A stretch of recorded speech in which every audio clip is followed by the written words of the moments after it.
Hey Cougars, it's CNN reporters Abby Foster and Juliet Ojeda, and we had the pleasure of interviewing Shelby Sheehan from Channel 4 News.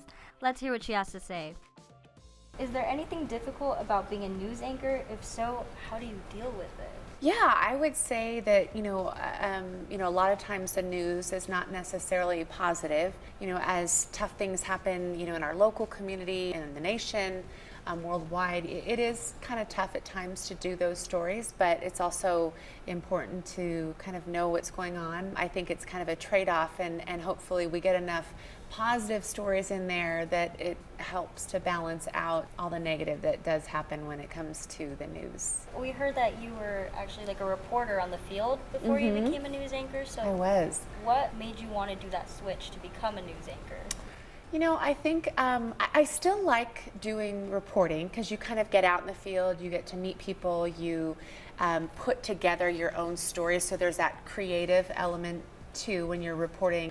I needed something that was just a little bit more, not as crazy every day. And I think reporting can be really crazy because you never know what your story is going to be that day. What's good advice that you would give to kids who are in classes like video production that want to go into the news industry? Like what kind of things should they prepare themselves for, or what should they do to try to get into that? I think if you want to be in any type of journalism, it's great to have a good writing background. And the more you read, really the better writer you become. I think ask questions, work on your writing skills.